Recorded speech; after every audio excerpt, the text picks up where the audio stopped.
Good morning. How's it? How are you? How's it? How's it? That's how we greet in South Africa. It's Nikki Phoenix. Freezing here today. I'm sitting in my kitchen and it's a big day for me because I realized I really need to share with you my origin story. And I don't know if you know the importance of origin stories, but it really is where everything begins. Any teacher or speaker starts off with their origin story. So I've kind of, as usual, reversed into it, but this is all a work in progress. So I've been working on my origin story to share with you so you can know who I am. There's something powerful about a story because it speaks into just the human circumstance.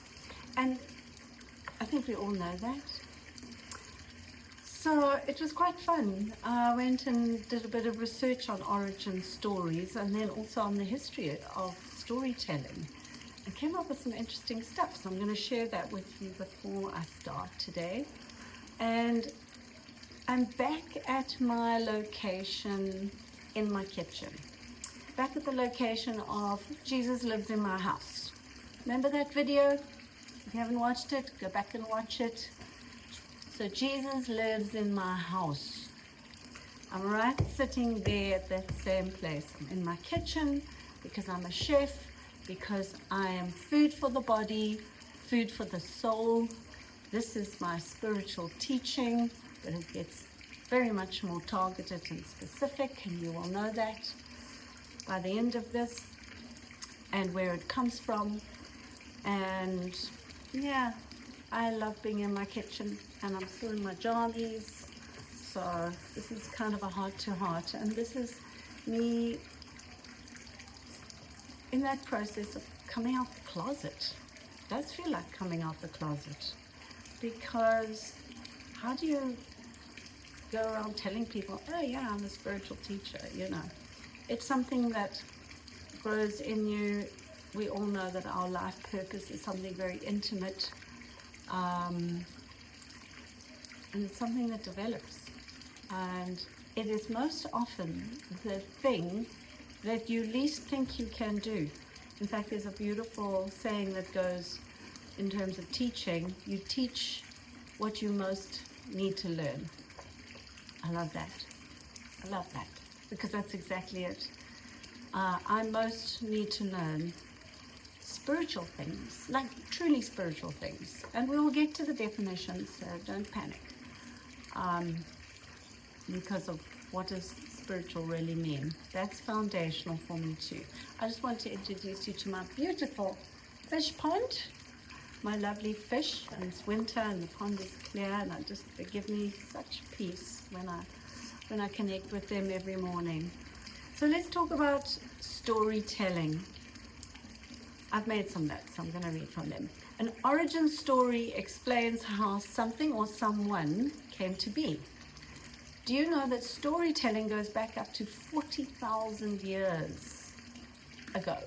40,000 years. That's that's 30,000 years before even the Egyptians and the pyramids. That's unbelievable. It is believed it started soon after the first language was developed. Obviously you can Google all this stuff, but this is what I extracted.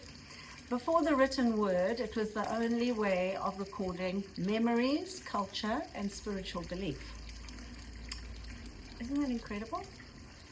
Yeah, what do you do if you can't write? You tell stories, and the stories get told from generation to generation. Not about the Bible in that. We need to see the Bible in that context as well, because I suspect it's a lot more ancient than we really commonly believe, like the Adam and Eve story, you know. So, stories. You have a story. I have a story. But it's the internal story that really matters, and that's where we are today. It's not about the chronological events of my life. It's the inner workings of the meaning of those chronological events of my life. a story normally starts with once upon a time. Love that. Why am I telling you? Because we all need to do this, you included. My origin story, because why? Because it's your story is about your life, your purpose, and the meaning of your life. It's fundamental. Storytelling, very important. And my origin story, I could say, once upon a time, there lived a girl in sunny South Africa. Nah. It is kind of how I started writing this all out yesterday when I was working through all the history and the details, which I have recorded before. We all know our story. But then I'm not going to tell that. That's boring. And anyway, it's irrelevant to what we're dealing with here. I want to tell the internal story of what it means to me. And it shortens it and coagulates it into a meaningful aspect of life. So that's not it. It's not the external facts. It's about the internal experience. What is my story really about in life? And you can ask yourself that question. What is your story really about in life? What did you get born with and to share with the world that is unique? That's where the meaning lies. That's where the fulfillment lies, ultimately. That's what we all want, isn't it? Despite all the other distractions. Let me start with what my story is really all about. I'm going to start with what my story is about. I'm going to do the middle with what my story is all about. And I'm going to end with what my story is all about, at least in this context right now. So my story is one of demand, a profound sense of entitlement to know life. It's a demand and a profound sense of entitlement to know life. Isn't that amazing? Because one would see that in such negative terms, but that is, from my perspective right now, and it can evolve and have a different light put on it, but that's fundamentally how I see it right now. It's not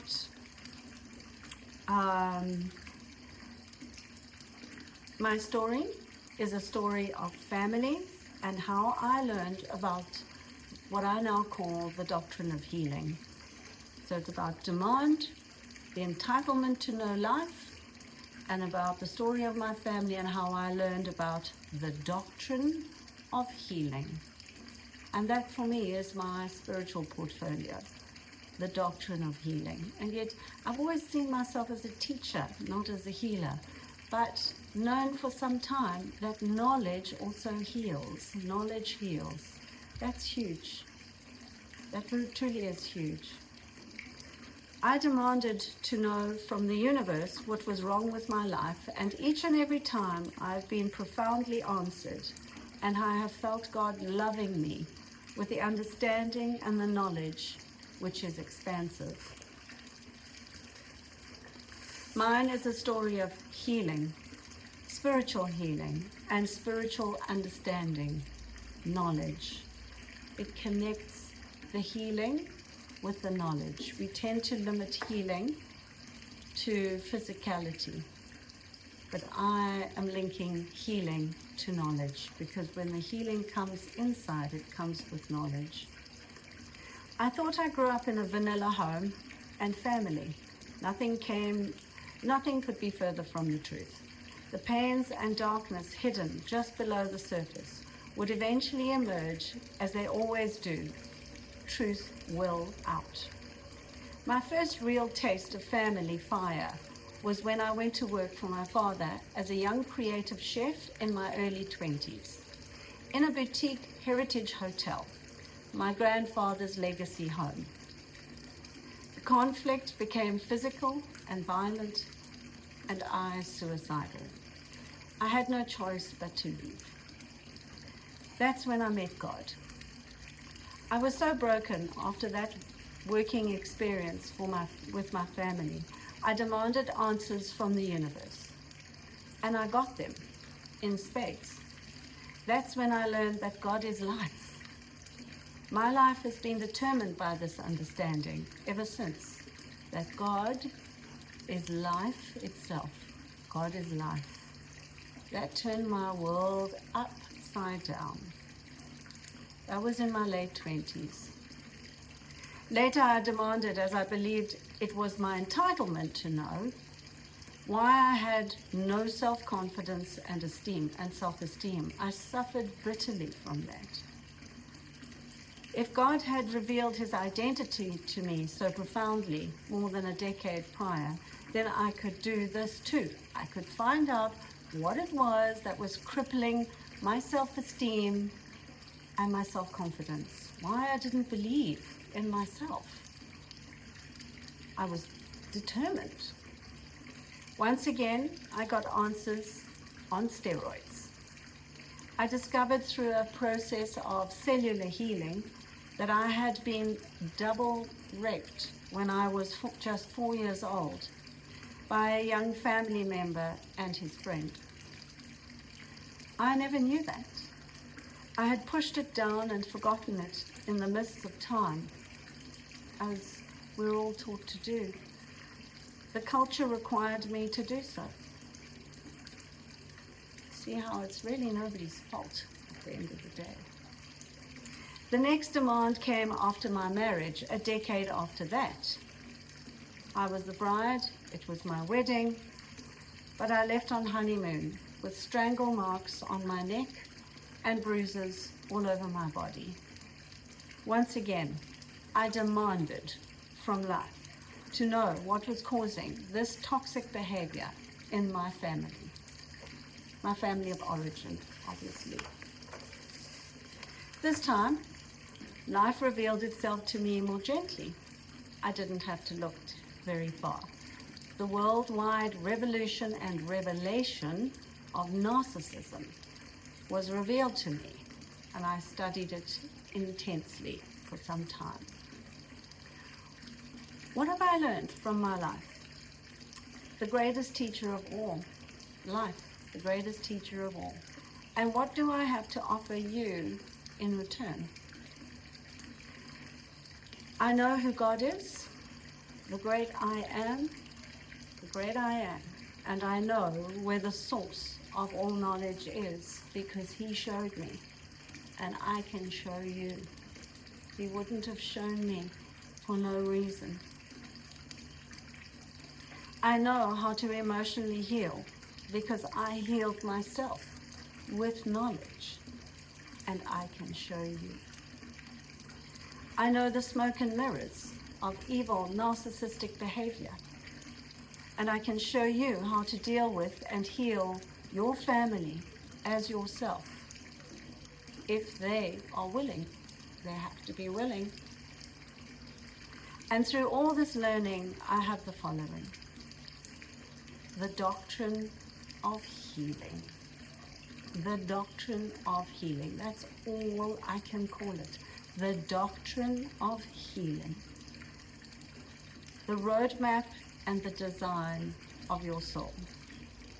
I declare without shame and with pride, because therein my pride should be anchored.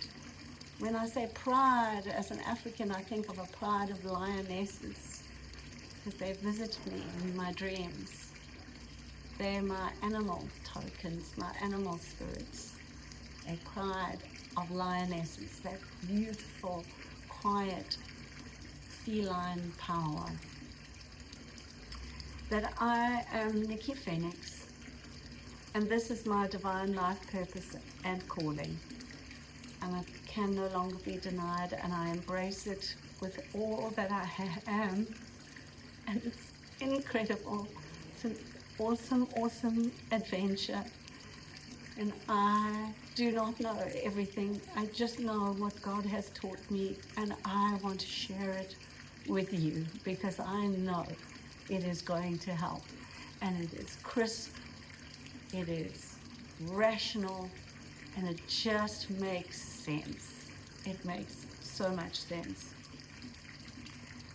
I paid with my life for this information.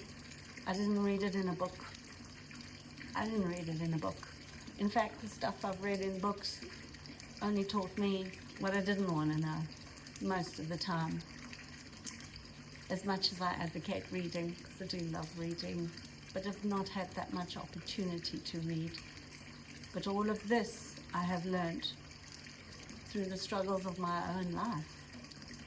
And I think I'm old enough and qualified enough now to truly galvanize it into a simple roadmap and teaching that will serve others.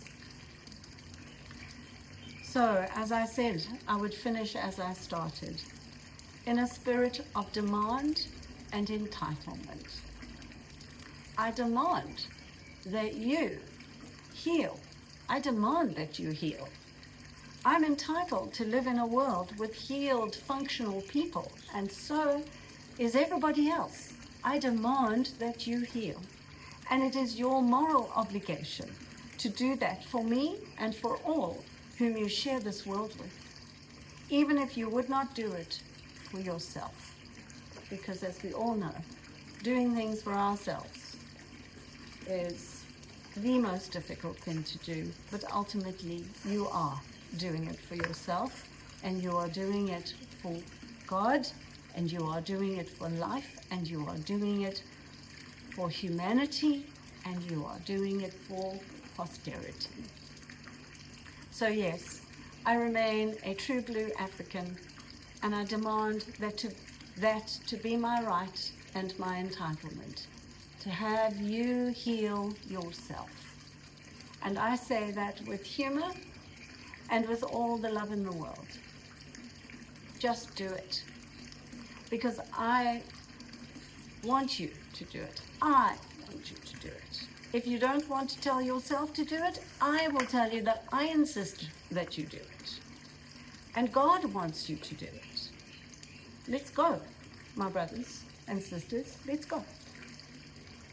And I only wish that my own blood brothers and sisters will come along for the ride. So let's go. We've got a ride to catch, a big one. And that is the end of my confession today at my fish pond, at my kitchen table, where we will often visit so I can share with you the content of this teaching. I love you, and God bless.